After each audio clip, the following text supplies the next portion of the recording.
마태복음 5장 1절로 3절 말씀입니다. 우리 석절을 다 같이 한 목소리로 읽겠습니다. 예수께서 머리를 보시고 산에 올라가 앉으시니 제자들이 나아온지라. 입을 열어 가르쳐 이르시되 심령이 가난한 자는 복이 있나니 천국이 그들의 것임이요. 아멘. 우리는 이제 예수님의 가장 꽃과 같은 예수님 말씀 가운데 우리 산상설교의 두 번째 시간 우리 이제 들어오게 되었습니다. 우리 지난주의 말씀을 한번 정리해 보고 시작합니다. 천국의 복, 하나님 나라의 진정한 복이 무엇인가? 그것은 첫 번째 영적인 복이라 말씀드렸습니다. 가난 자체가 복일 수는 없겠지요. 이 가난을 통해서 우리가 가게 되는 목적지, 우리의 궁극적인 목적지인 하나님의 나라, 우리 주 예수 그리스도를 만나게 하는 것이기 때문에 이 가난이 복이 있다. 그래서 가난은 영적인 복이다라는 것을 우리에게 말씀했고, 또 이 산상수훈처럼 우리에게 복음의 능력을 말씀하시는 그런 구절은 없다 말씀드렸습니다. 가난한 자, 또 무능한 자, 또 아무런 소망이 없는 자를 하나님의 나라 천국으로 인도하실 수 있는 유일한 능력은 예수 그리스도의 복음에 있다. 그래서 복음의 능력을 드러내는 말씀이다. 또 세 번째, 이 산상수훈의 말씀은 모든 성도들, 즉 모든 천국 백성들이 지켜야 될 하나님의 말씀이다. 이것은 어떤 특정한 성직자들이라든지 혹은 특정한 리더들, 또 특별한 열심을 가진 사람들만이 지켜야 되는 말씀이 아니라 그리스도인이라면, 천국 백성이 되었다면 누구나 다 순종하고 또 지켜야 될 하나님의 말씀이다라는 것을 살펴보았고, 마지막 네 번째, 우리 모든 그리스도인들에게는 바로 이 8가지 복의 특징들이 다 나타나야만 한다. 마치 다이아몬드가 하나이지만 여러 측면들이 있는 것처럼 그리스도인으로서 우리의 삶의 모든 이 팔복의 모습들이 나타나야 된다. 그래서 심령이 가난한데 그 사람은 전혀 오중하지 않다, 이런 모습은 있을 수 없다는 것이죠. 8가지의 모든 측면들이 그리스도 안에서, 그리스도 안에 있는 자들에게, 그것이 다소 강약의 그런 문제는 있을지라도 하나도 없는 이런 일은 있을 수 없다. 그래서 8가지의 복은 우리 모든 그리스도인들에게 나타나야 하는 또한 한 가지씩의 특징이라는 것을 우리가 함께 살펴보았습니다. 오늘은 첫 번째 복인 심령이 가난한 자는 복이 있나니 천국이 그들의 것이미요 라는 예수님의 말씀을 살펴보려고 합니다. 우리는 무엇을 복이라고 생각합니까? 우리는 보통 세상은 우리가 물질적으로 부자가 되고 또 자녀들도 좋은 대학 들어가고 또 세상에서 번성하고 건강하고 또 사람들의 인기와 인정을 받는 혹은 높은 지위에 이르는 이것을 우리는 복 있는 삶이라 이렇게 생각을 합니다. 그 복을 추구하며 살아가는 것이 세상의 모습이지요. 그러나 주님께서는 진짜 복 있는 사람이 누구인가 하는 것을 다시 한번 그리스도인에게 재정의하시는 말씀이 바로 이 팔복의 말씀입니다. 그래서 오늘 심령이 가난한 자가 복이 있다. 왜냐하면 천국이 하나님의 나라가 그들의 것이 될 것이기 때문이라 이렇게 말씀하십니다. 그런데 이 헬라어의 가난은 2가지의 표현이 있습니다. 하나는 푸토코스라는 단어로서 이 절대적인 빈곤을 의미하고, 또 상대적인 빈곤은 페네스라는 단어를 써서 이 가난을 구별을 하고 있습니다. 전셋집에 사는 사람은 자기 집에 사는 사람을 향해서 상대적인 어떤 빈곤을 느끼죠.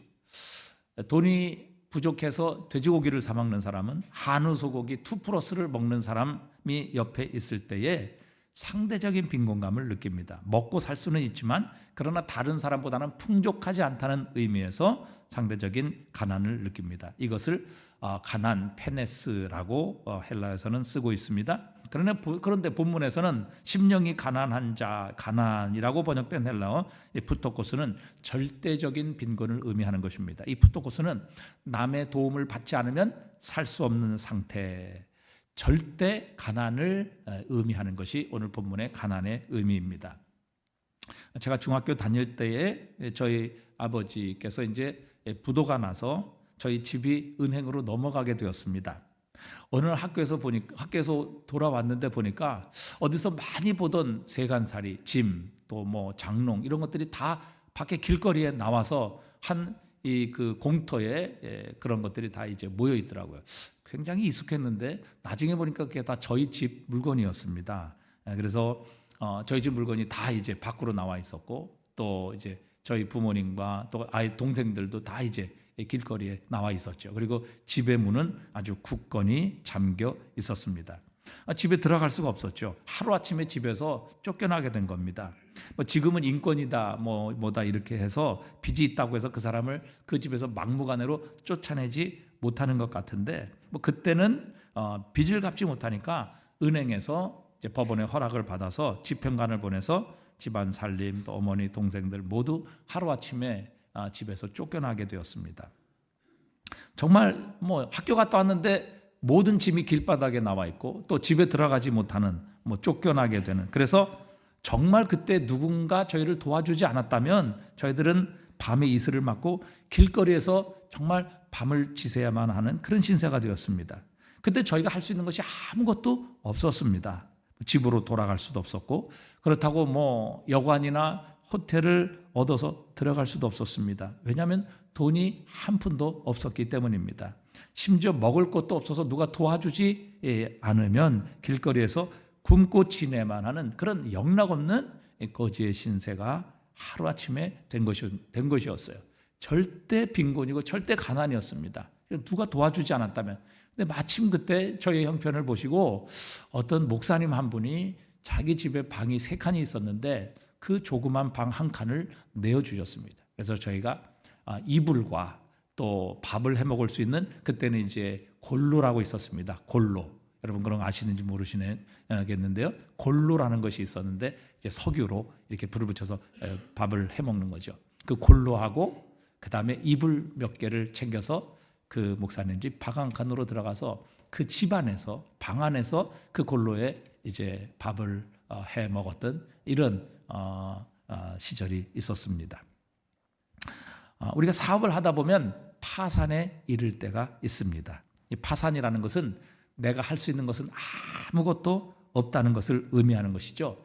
내가 소유하고 있는 것이 없고 또 내가 갚을 능력이 전혀 없기 때문에 나는 할 수 있는 것이 아무것도 없습니다. 그것이 바로 파산의 선고입니다. 그래서 법원에서 경제적으로 이 사람은 더 이상 아무것도 할 수 있는 것이 없습니다 라고 그렇게 선고하는 것을 우리가 보통 파산 선고라 이렇게 이야기를 듣습니다.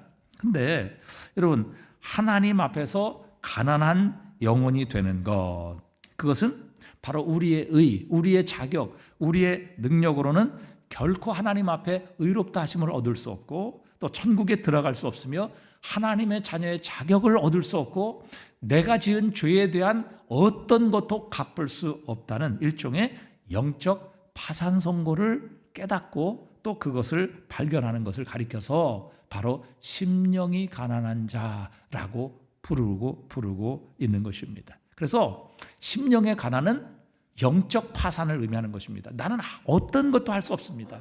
내가 구원받기 위해, 하나님의 자녀가 되기 위해, 하나님의 복을 받기 위해, 그리고 하나님 앞에 의롭다함을 얻기 위해, 또 내가 지은 모든 죄에 대한 용서를 얻기 위해서 내가 하나님께 할 수 있는 것은 아무것도 없습니다. 나는 영적인 파산자입니다 라는 상태를 깨닫는 것, 이것을 가리켜서 심령이 가난한 자라고 표현할 수 있는 것입니다.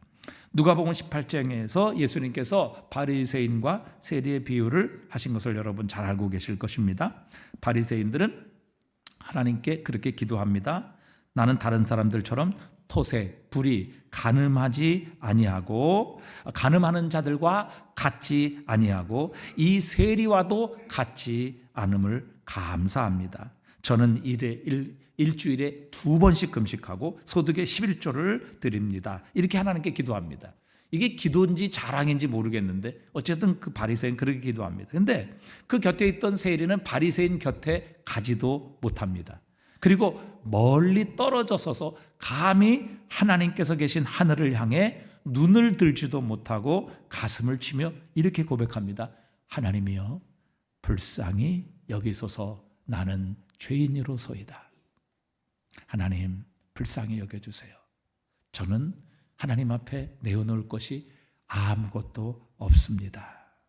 그저 내가 내어놓을 것은 내가 죄인이라는 사실. 그래서 하나님 앞에 설 수 있는 어떤 자격도 어떤 근거도 또 어떤 능력도 없습니다. 오직 하나님께 받을 것은 심판과 진노밖에 없는 무익한 자입니다. 이렇게 고백하고 있는 것이죠. 오직 하나님께서 불쌍히 여기심만이 자신의 소망이며 은혜의 유일한 근거입니다. 나의 구원의 유일한 소망입니다. 이렇게 말하고 있는 것이죠. 그래서 다른 말로 하면 하나님, 저는 영적 파산자입니다. 제가 하나님께 드릴 것, 하나님께 내어놓을 것, 하나님께 할 수 있는 것은 아무것도 없습니다. 하나님, 불쌍히 여겨주셔야만 저는 살 수 있고 저는 구원받을 수 있습니다. 이렇게 고백하는 것이지요. 그런데 주님께서 이 두 사람을 보시고 어떤 결론을 내리십니까? 누가복음 18장 14절에 보니까요. 내가 너에게 이르노니 이에 저 바리새인이 아니고 이 사람이 의롭다 하심을 받고 그의 집으로 내려갔느니라. 무릇 자기를 높이는 자는 낮아지고 자기를 낮추는 자는 높아지리라 하시니라. 주님의 결론은 그것입니다. 정말 하나님 앞에 영적 파산자임을 고백하고 자신의 가난함을 고백했던 이 세리, 주님 앞에 내놓을 것 아무것도 없고 자신의 죄를 위하여 자신이 할 수 있는 것 어떤 것도 없으며 하나님께서 불쌍히 여기시는 것만이 나의 소망이고 나의 소원입니다 라고 고백했던 이 세리가 하나님 앞에 의롭다 하심을 받고 내려갔다. 그렇게 결론을 내려주십니다. 우리가 사랑하는 구절인 요한복음 3장 16절 말씀이죠. 여러분 우리 한번 다 같이 외워볼까요? 하나님이 세상을 이처럼 사랑하사 독생자를 주셨으니 이는 그를 믿는 자마다 멸망하지 않고 영생을 얻게 하려 하심이라. 아멘. 하나님께서 세상을, 아니 우리를 이처럼 사랑하셔서 그분의 독생자를 주셨고 그를 믿는 자마다 멸망하지 않고 영생을 얻게 하려 하심이라. 여러분 어떻게 멸망받아 마땅한 죄인이 멸망당하지 않고 거기에다가 영원한 생명을 얻을 수 있겠습니까? 바로 그 앞절에 그 이유를 말씀하고 계십니다. 요한복음 3장 14절에 보니까 모세가 광야에서 뱀을 든 것 같이 인자도 들려야 하리니 이는 그를 믿는 자마다 영생을 얻게 하려 하심이니라. 그러니까 이 배경은 민수기 21장에 있는 모세가 놋뱀을 만들어 높이 다 장대에 달았던 그 사건을 배경으로 하는 예수님의 말씀이라는 것을 알 수 있습니다. 민수기 21장에 보면 이스라엘 백성들이 가나안 땅으로 지나갈 때에, 가나안 땅으로 행진하게 될 때에 에돔 땅을 지나야만 했습니다. 그들의 생각에는 에돔은 우리가 잘 아는 에서의 후손이기 때문에 그들의 조상인 야곱과 형제입니다. 그래서 형제 나라이기 때문에 그래도 자신들이 에돔 땅을 지나가도록 허락할 것이다, 이렇게 예상을 했었을 것입니다. 아니면 만약에 그들이 허락하지 않으신다면 하나님께서 우리와 함께 하시는 우리에게 자비와 은혜를 베풀지 않은 에돔 족속을 하나님께서 진멸하시거나 치셔서 우리로 하여금 그 길을 걸어가게 하실 것이다, 이렇게 생각했는데 예상외로 하나님께서는 에돔 땅을 통과하지 못하게 하시고 오히려 둘러서 돌아가게 하셨습니다. 그랬더니 그것 때문에 이스라엘 백성들이 마음이 상하게 되었지요. 어찌 우리를 애굽에서 인도하여 내어 이 광야에서 죽게 하는가? 이곳에는 먹을 것도 없고 물도 없도다. 우리의 마음이 이 하찮은 음식을 싫어하노라. 하나님을 향해 원망하고 또 모세를 대적하게 되었습니다. 하나님께서 날마다 기적을 통해 만나와 메추라기를 그들에게 허락해 주셨고 때로는 반석을 쪼개서 생수를 주시며 쓴물을 단물로 만드시는 그들의 매일의 하나님의 기적을 체험하며 살았던 이스라엘 백성들이 하나님의 이 사랑과 기적을 우습게 여기며 하나님의 계획을 멸시하게 됩니다. 그때 하나님께서 늘 하나님 의심하고 하나님을 믿지 않고 불신하는 이 백성들을 향해 불뱀을 보내시죠. 그 뱀에 물려 죽어가는 사람이 많아지기 시작합니다. 그러자 백성들이 다시 모세에게 찾아와서 사정하지요. 우리가 여호와와 당신을 향해 원망함으로 범죄하였사오니 하나님께 기도해서 이 뱀을 우리에게서 떠나게 해 주십시오. 모세는 하나님께 기도했고, 그때 하나님께서 놋뱀을 만들어 장대에 높이 매달라 물린 자마다 그것을 보는 자는 살아나리라 말씀하십니다. 그때 두 부류의 사람이 있었을 것입니다. 하나는 뱀에 물렸는데 우리가 무엇이든 좀 한번 해보자. 뱀에 물렸다면 상처의 독을 먼저 입으로 빨아내고, 또 우리가 가진 의술, 이런 우리의 민간요법, 약품, 이런 것으로 치료하면 가능하지 않겠어? 무슨 장대에 달린 놋뱀을 쳐다본다고 내가 지금 여기 독이 퍼져가는데 그 독이 없어질 리가 있어? 그건 말도 되지 않아. 이렇게 스스로 무엇인가 이 뱀에 물린 독을 치료해보려는 이런 부류가 있었을 것이고, 다른 한 부류는 그래, 우리가 이 뱀에 물려서 지금 독이 퍼져 죽어가고 있는데 우리가 할 수 있는 게 없어. 우리는 결국 죽을 거야. 이렇게 생각하며, 하나님께서 그렇게 말씀하셨기에 저 장대에 달린 놋뱀을 쳐다보는 자는 살아나리라 그렇게 말씀하셨기에, 나의 소망, 나의 구원은 하나님의 말씀을 믿고 하나님의 말씀을 믿고 저 장대에 높이 달린 놋뱀을 쳐다보는 것뿐이야. 이렇게 자신에 대해 절망적인 마음을 가지고 하나님께서 말씀하신 대로 장대에 달린 놋뱀을 쳐다보는 사람들이었을 것입니다. 여러분, 이 두 부류 중에서 어떤 사람들이 더 현명하고 어떤 사람들이 더 지혜롭고 가능성이 있어 보입니까? 당연히 사람의 힘으로 치료해 보는 그것이 훨씬 더 가능성이 있어 보이고 지혜로워 보입니다. 그런데 민수기 21장 9절에 보니까요, 이렇게 그 결론을 설명하고 계십니다. 함께 읽어보겠습니다. 모세가 놋뱀을 만들어 장대 위에 다니 뱀에게 물린 자가 놋뱀을 쳐다본즉 모두 살더라. 아멘. 이것이 바로 요한복음 3장 16절의 배경의 말씀입니다. 우리의 지은 모든 죄, 그리고 그 죄의 저주인 심판과 또 멸망과 영원한 죽음에서 우리는 구원받을 다른 길이 없다는 것입니다. 나의 죄로 말미암아 죽을 수밖에 없다는 것이죠. 내가 가진 어떤 방법으로도 이 죄의 죽음에서 살아날 다른 방법이 없다는 것입니다. 나는 죽었습니다. 하지만 하나님께서 우리를 사랑하셔서 독생자를 주셨고, 그분이 말씀하신 대로 예수 그리스도의 이름을 믿으면 멸망치 않고 영생을 얻게 되는 줄 믿습니다 라는 믿음을 가지고 예수 그리스도의 십자가를 쳐다보는 자들마다 영생을 얻게 하신다는 것입니다. 이런 심령의 가난함, 바로 이것이 우리로 하여금 하나님이 약속하신 천국을 얻게 하시고 하나님께서 그리스도 예수를 통해서 주신 영원한 생명에 들어가게 하시는 하나님의 축복의 통로가 된다는 것입니다. 여러분, 탕자를 보십시오. 그는 아버지께 죄를 지었습니다. 모든 것 잃어버리고 결국 인생의 막장까지 떨어지게 됩니다. 그래서 그는 돼지를 치는 일을 했고, 돼지가 먹는 쥐염 열매를 먹으려고 했지만 그것조차도 주는 자가 없었습니다. 유대인에게 있어서 돼지는 부정한 동물입니다.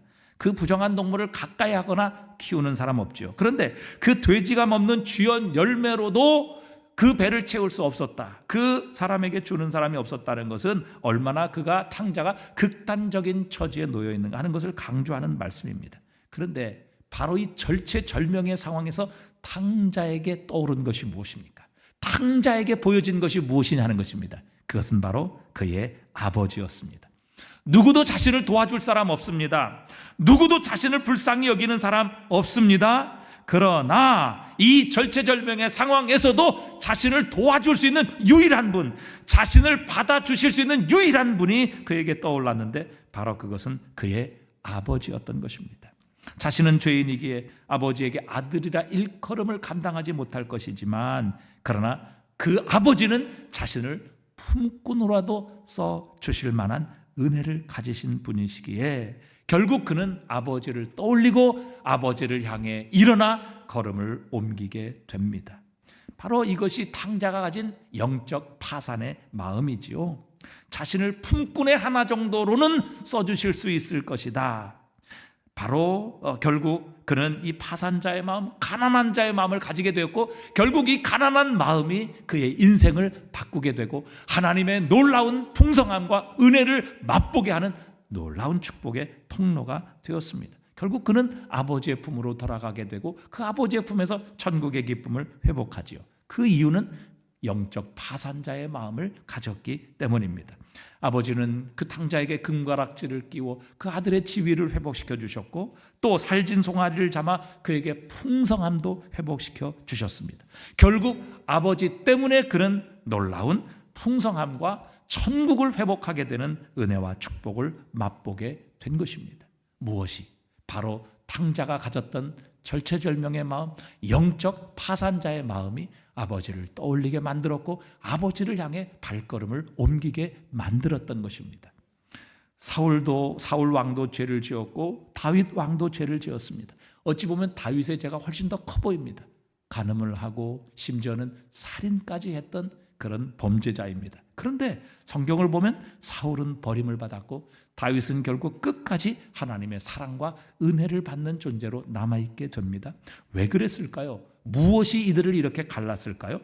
사울은 성경을 보면 끝까지 자기 머리로 자기의 방법으로 위기를 대처합니다. 그리고 결국 안 됐을 때는 다른 사람을 핑계대지요. 하지만 다윗은 자신의 죄 앞에 자신이 아무것도 할 수 없는 영적 파산자임을 선언합니다. 우리가 잘 아는 시편 51편 5절에 그가 밧세바와 범죄한 후에 이렇게 그는 하나님 앞에 고백합니다. 내가 죄악 중에서 출생하였으며 어머니가 죄 중에 나를 잉태하였나이다. 자신은 태어날 때부터 죄인이라는 것입니다. 자신의 어머니도 죄인이라는 겁니다. 그러니까 자신은 본질상 하나님의 진노의 자녀이고 죄인이었음을 하나님 앞에 고백하고 있는 것입니다. 자신이 의로워서 능력이 있어서 그렇게 이스라엘의 주권자가 되고 이런 놀라운 하나님의 축복과 은혜를 받은 자가 아니라 자신은 본질적으로 죄인이었고 본질적으로 하나님의 심판과 저주의 대상이었는데 지금까지 하나님의 은혜로 살아왔다는 것입니다. 그런데 자신이 이렇게 영적 파산자임을 다시 한번 죄를 통해 깨닫고 하나님 앞에 고백하지요. 그래서 51장 11절에 보면 나를 주 앞에서 쫓아내지 마시며 주의 성령을 내게서 거두지 마소서. 주의 구원의 즐거움을 내게 회복시켜 주시고 자원하는 심령을 주사 나를 붙드소서. 그러니까 하나님의 은혜가 아니면, 하나님이 불쌍히 여기시는 이 은혜가 아니면 자신은 어디서도 설 수 없는, 견딜 수 없는 그런 죄인임을 하나님 앞에 선언하고 있는 것이죠. 철저히 자신은 영적으로 파산한 자이며 하나님 앞에 할 수 있는 것은 아무것도 없는 존재임을 하나님 앞에 스스로 고백하고 있습니다. 하나님께서 불쌍히 여겨주시는 것만이, 하나님께서 은혜를 베푸시는 것만이 자신이 살 길이고 자신이 하나님 앞에 구원받을 유일한 소망임을 하나님 앞에 고백하고 있는 것입니다. 결론적으로 51장 17절에 보면 이렇게 말합니다. 하나님께서 구하시는 제사는 상한 심령이라. 상한 심령이라. broken heart, 깨진 마음이다. 하나님, 저의 마음은 깨졌습니다. 저의 마음은 산산조각 났습니다. 제 마음, 제 심령에는 어떤 소망도 없습니다. 저는 영적 파산자입니다. 바로 자신이 의지할 것은 오직 하나님의 은혜 하나밖에 없다는 것을 고백할 수밖에 없었던 영적 파산자의 심정을 다윗은 가졌던 것입니다. 결국 그는 하나님으로부터 불쌍히 여김을 받게 되었고 하나님의 은혜를 누리게 되었습니다. 가난한 자로 하나님만 의지하고 소망했던 다윗을 하나님은 다시 살려주시고 그의 인생을 회복시켜 주셨습니다. 바로 이 가난한 마음, 바로 영적 파산자의 마음이 그로 하여금 하나님께로부터 불쌍히 여김을 받게 하였고 또 하나님으로부터 쫓겨나지 아니하고 여전히 하나님의 존전에서 은혜 받는 자로 서게 해 주었던 것입니다. 마가복음 5장에 보면 열두해를 혈루증으로 앓았던 여인의 이야기가 나오지요. 25절에 보니까 열두해를 혈루증으로 앓아온 여자가 있어. 26절에 보니까 그의 형편을 말합니다. 많은 의사에게 많은 괴로움 받았고 가진 것도 다 허비하였을 때 아무 효험도 없고 도리어 더 중하였던 자에 예수의 소문을 듣고 무리 가운데로 뒤로 와서 그의 옷에 손을 대니 이는 내가 그의 옷에만 손을 대어도 구원을 받으리라 생각함일러라. 이 여인이 예수님을 찾은 이유가 무엇일까요? 여러분, 유대인 여자, 그것도 부정한 여자가 유대인 남자를 만진다? 이거는 당시에 돌로 쳐서 죽임을 당할 수 있는 그런 조건입니다. 그럼에도 불구하고 이 여인이 목숨을 걸고 예수님의 옷자락을 만진 이유가 무엇이었을까요? 그것은 자신이 할 수 있는 것 다 했다는 겁니다. 많은 의사, 또 많은 약, 할 수 있는 거, 용하다는 사람, 모든 사람 찾아보았고 모든 사람 만나보았고 모든 양 먹어보았지만 그리고 결국 자신의 돈을 다 써보았지만 남는 것은 아무런 변화가 없었다는 것이죠. 오히려 병은 더 중해졌다는 것입니다. 이 여인에게 있어서 예수님은 유일한 소망이었습니다. 예수님 만나주시지 않는다면, 예수님께서 고쳐주시지 않는다면, 예수님께서 불쌍히 여겨주시지 않는다면 이 여인에게는 더 이상 어떤 소망, 어떤 기대, 어떤 다른 구원의 방법도 찾을 수 없는 절체절명의 마음, 즉 가난한 마음, 영적 파산의 마음을 가졌던 것입니다. 그래서 이 여인은 목숨 걸고 부정한 여인이었지만 예수님의 옷자락을 만졌고 결국 예수님께서는 이렇게 심령이 가난한 여인에게 하나님의 능력, 하나님의 나라를 선물로 주셨던 것이죠. 맹인이었고 그렇게 평생을 거지의 삶을 살 수밖에 없었던 바디메오의 이야기도 마찬가지입니다. 예수님께서 자신이 사는 동네에 오셨다는 소식을 듣자 그는 길거리에 서서 예수님을 향해, 보이지도 않는 주님을 향해 소리만 듣고 예수님의 이름을 높이 부릅니다. 다윗의 자손 예수여, 나를 불쌍히 여기소서. 주변에 있는 많은 사람들이 바디메오를 야단치며 꾸짖습니다. 야, 너 같은 거지가 무슨 예수님 만나? 성한 사람도 지금 예수님 이 인기 때문에 만날 수 없는데 너처럼 냄새나는 거지, 거기에다 장애를 가진 맹인이 무슨 예수님을 만날 기회가 있어? 야, 성한 사람도 못 만나는데 너 꺼져, 넌 만날 자격 없어. 이렇게 그는 사람들로부터 야단을 맞고 쫓겨날 처지에 있었습니다. 마가복음 10장 48절에 보니까 많은 사람이 꾸짖어 잠잠하라 하되, 그러면 주눅 들고 뒤로 물러나고 포기해야 했었는데 오늘 이 바디메오는 그가 더욱 크게 소리질러 이르되 다윗의 자손이여, 나를 불쌍히 여기소서. 예수님만이 그의 유일한 소망이었던 것입니다. 예수님께서 불쌍히 여기지 아니하시면 자신은 영원히, 아니 일평생 소경의 눈으로 남들에게 구걸을 하며 남들의 삶에 자신을 의탁해야만 하는 그 평생을 가난하고 거지의 삶을 살 수밖에 없었던 자신의 형편, 자신의 처지로 인하여 그는 진정 절대적인 가난의 마음, 영적 파산의 마음을 가졌습니다. 그래서 다른 사람이 아무리 뭐라 할지라도 오히려 그는 더욱더 크게 소리질러 이르되 다윗의 자손 예수여, 나를 불쌍히 여겨 주옵소서. 주님 불쌍히 여기셔야만 제가 살아날 수 있습니다. 제가 변화될 수 있습니다. 제가 구원받을 수 있습니다. 제가 새로운 인생을 살아갈 수 있습니다. 주님만이 저의 소망이십니다. 그렇게 간절히 주님의 이름을 불렀을 때 주님께서 바디메오를 오라 말씀하시며 내가 너에게 무엇하여 주기를 원하느냐? 주여 보기를 원하나이다. 내 믿음대로 될지어다. 그리고 그는 예수님으로 인하여 하나님의 나라 천국을 경험하며 맛보게 되는 놀라운 인생의 역전과 변화를 맛보게 하셨습니다. 여러분, 예수님을 만난 사람들의 특징은 모두 똑같습니다. 이들은 물질적인 궁핍뿐만이 아닙니다. 육체적으로 정신적으로 완전히 밑바닥에 떨어져 이 세상의 것으로는 어떤 의욕도, 어떤 희망도, 어떤 삶도 살아갈 수 없는 절대 절망, 완전 무기력, 영적 파산에 놓여 있었던 사람들입니다. 이런 인생들이 예수님을 만났고 예수님을 만난 사람들의 모든 인생에는 인생에 대해 역전이 일어나게 해 주셨습니다. 기적과 이적을 체험한 사람들입니다.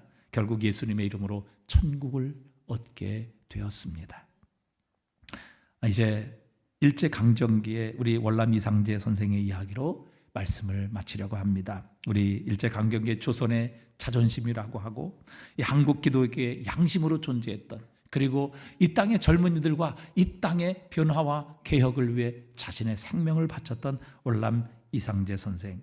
원래 이 어릴 때 이상재의 꿈은 입신 출세해서 가문을 일으켜 세우는 것이었습니다. 그래서 그는 1867년 18살에 상경에서 과거 시험을 보았지만 보기 좋게 낙방을 했습니다. 하지만 집안 어른의 소개로 당시 정계의 거물이었던 박정량이라는 사람을 만나게 되고 그의 조수 생활을 하게 됩니다. 그런데 박정량이 날마다 정말 하루하루 일신우일신해서 이제 승승장구하게 됩니다. 초대 주미공사로 부임하게 되고 그때의 박정량을 따라서 이상재 선생이 수행원이 됩니다. 그리고 미국에서 약 한 1, 2년간의 생활을 하게 되고 거기서부터 많은 그리스도인을 접하고 어떻게 하면 이 나라가 이렇게 발전이 될 것인가 그런 것에 대한 궁금증을 갖고 또 그것에 대한 비결을 알려달라 이렇게 얘기를 했을 때 그 사람 중에 하나, 대사 중에 하나가 이상재 선생에게 성경을 전해줍니다. 성경을 보았는데 아니 어떻게 이 나라가 이렇게 잘 살게 되었느냐라고 그렇게 물었을 때 그 대답으로 성경을 주었는데 그가 성경을 읽어보니까 이게 전부 헛소리예요. 하나님이 천지를 창조하셨다 그러고 예수님이 물 위를 걸으셨다 그러고 물고기 5마리 보리떡 2개 어린아이 도시락으로 장정만 5,000명을 먹였다 그러고 이건 전혀 헛소리만이 이 성경에 기록되어서 그런 성경을 쳐다보지 않고 버리게 됩니다.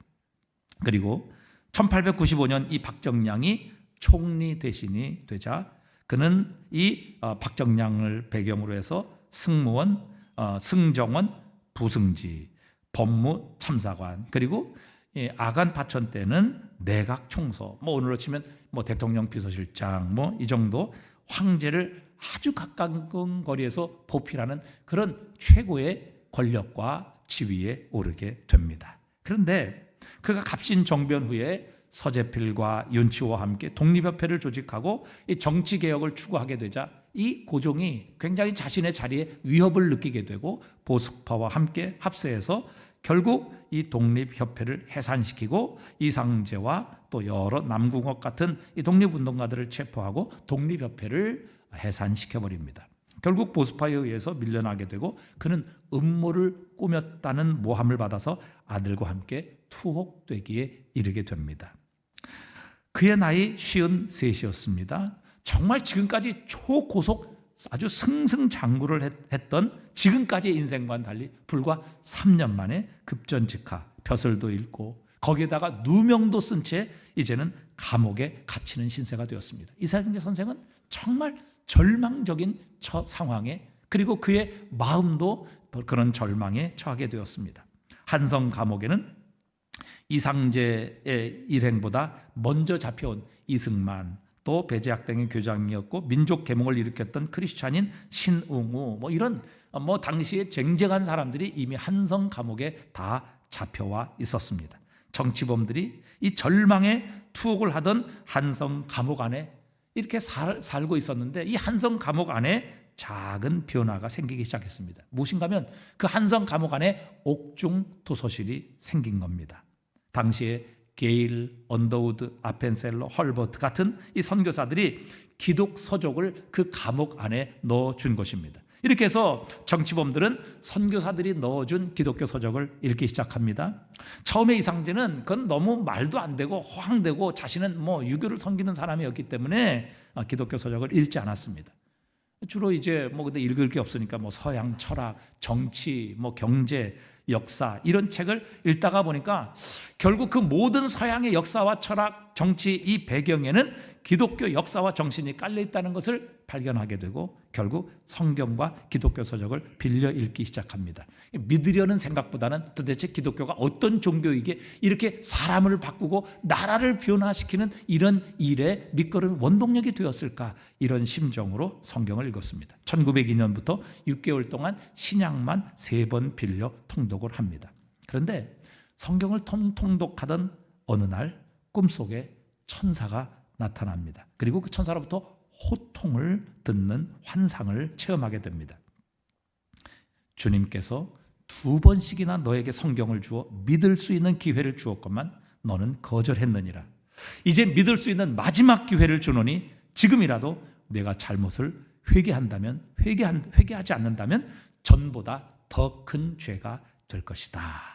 이런 천사의 호통을 듣는 환상을 보게 됩니다. 그래서 이상재는 두렵고 떨리는 마음으로 성경을 붙잡고 성경을 다시 읽기 시작합니다. 그러자 성경에 닫혔던 마음의 문이 열리기 시작합니다. 전에 의심스러웠던 대목이 믿어지고 이해가 됩니다. 그러자 그는 모든 의심이 사라지게 되고 진리를 깨닫는 기쁨과 감격으로 그 안에서 펄쩍펄쩍 뛰게 되는 변화가 일어나게 되었습니다. 길이요 진리요 생명이신 예수 그리스도께서 이상재를 찾아오신 것이었습니다. 그런데 이상재만 이런 체험을 한 것이 아니었습니다. 함께 투옥되었던 정치범들도 비슷한 시기 환상과 체험을 통해 예수 그리스도를 영접하는 역사가 일어나게 되었습니다. 사도시대 마가의 다락방에서 일어난 성령의 역사가 그 당시에 한성 감옥에서 정치범으로 수용된 바로 이 땅의 지도자들에게 찾아오게 된 것이죠. 그래서 그들은 1903년 12월 감옥에서 성탄절 축하 예배를 드리며 중요한 결의를 하게 됩니다.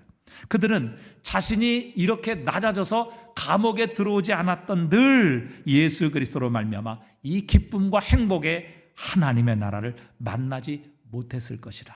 그리고 그리스도 예수를 믿고 오히려 그리스도 예수를 믿고 영원한 생명을 얻지 못했을 것이다.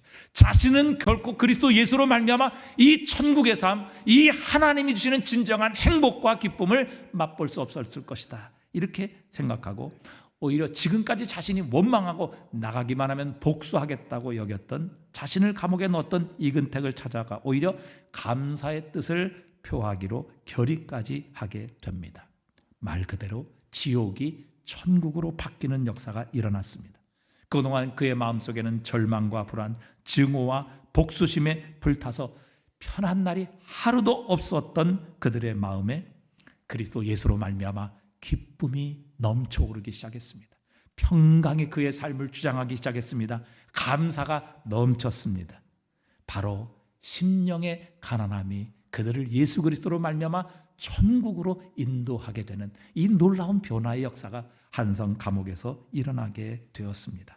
그래서 이상재는 이 천국의 기쁨을 가지고 추록을 하게 돼서 선교사들이 시작한 기독교 청년회, 즉 YMCA, 영맨 크리스천 어소시에이션이라는 이 기독 청년회 총무로 섬기면서 나라와 민족을 깨우고 젊은이들을 교육하며 또 교화시키고 나중에는 이승만의 멘토가 되어 이 나라를 재건하고 회복시키는 일에 전념하게 되는 이 놀라운 변화의 역사가 일어나게 되었습니다.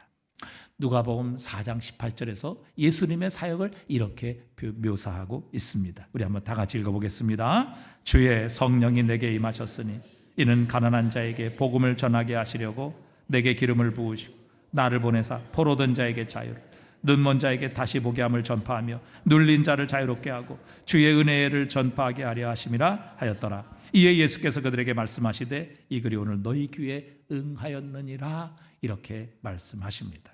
자, 여기에 보니까 주의 성령이 임하셔서 그 그리스도 예수의 복음이 전해지는 대상을 이렇게 규정하고 있습니다. 18절에 보니까 이렇게 말씀하시죠. 18절 한번 띄워주세요. 18절에 보니까 주의 성령이 18절 주의 성령이 내게 임하셨으니 이는 누구에게? 가난한 자에게 복음을 전하게 하시려고 내게 기름을 부으사 나를 보내사 누구에게 자유를?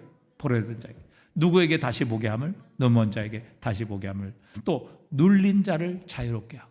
이것이 바로 예수께서 오신 목적이며 그리스도 예수께서 우리에게 주실 진정한 복, 영원한 하나님의 나라의 복이라고 우리에게 말씀하십니다.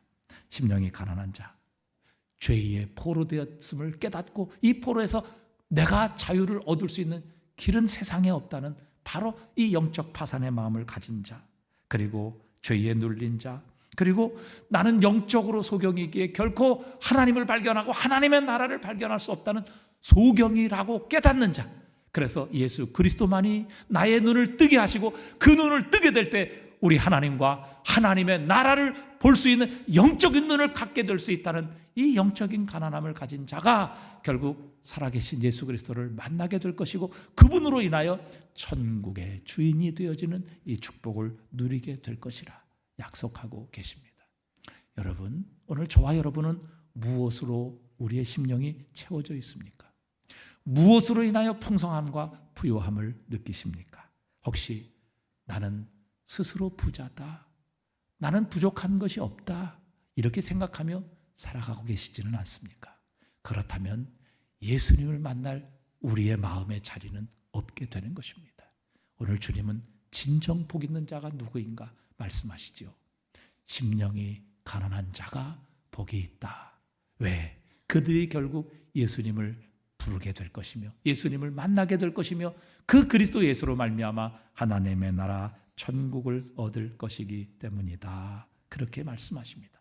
오늘도 심령이 가난한 자, 예수님 외에 나에겐 다른 소망이 없으며 예수님 외에는 내 죄가 용서받고 하나님의 구원을 얻을 다른 방법이 없다는 절망감 속에서 예수 그리스도의 이름을 부르는 자가 예수님을 만날 수 있습니다. 예수님을 만나는 자는 그분의 나라 천국을 얻게 하십니다.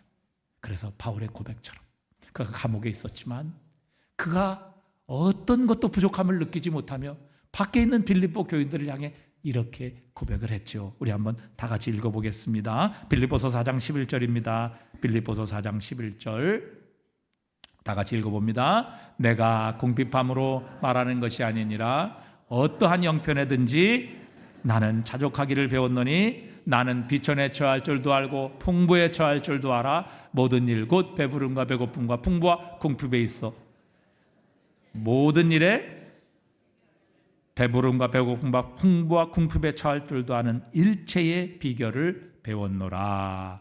유명한 4장 13절 같이 읽어봅니다. 내게 능력 주시는 자 안에서 내가 모든 것을 할 수 있느니라. 아멘. 여러분 바울이 감옥에서 저 밖에 있는 빌립보 교인들을 향해 축복하고 격려하고 힘을 주는 말입니다. 여러분 걱정하지 마십시오. 저는 부족함이 없습니다. 저는 풍부에 처할 줄도 알고 배부름과 배고픔에 처할 줄도 아는 일체의 비결을 배웠습니다. 내게 능력 주시는 자 안에서 나는 모든 것을 할 수 있습니다. 내 안에 하나님의 나라가 있기 때문입니다. 저는 죽음을 초월하여 영원한 하나님의 나라를 이미 살아가고 있는 하나님의 나라가 이미 내 안에 있기에 내게 능력 주시는 자 안에서 저는 감옥이지만 모든 것을 할 수 있습니다. 이렇게 고백했던 것이죠. 여러분 이런 삶이 진정 복 있는 삶 아니겠습니까? 잠시 있다가 없어질 것.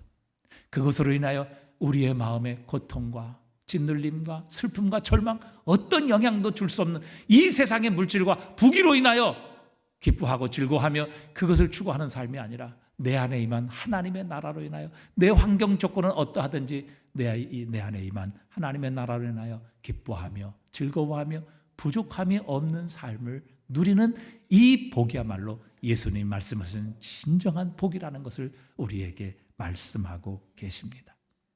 심령이 가난한 자는 복이 있나니 천국이 그들의 것이며 오늘도 하나님 앞에서 가난한 심령으로 주의 이름을 부르는 자는 구원을 얻게 될 것이고 살아계신 주님으로 인하여 주님의 나라 하나님의 나라 천국을 우리의 가슴 속에 품으며 살 수 있는 이 놀라운 진정 복 있는 삶이 되게 하실 줄 믿습니다.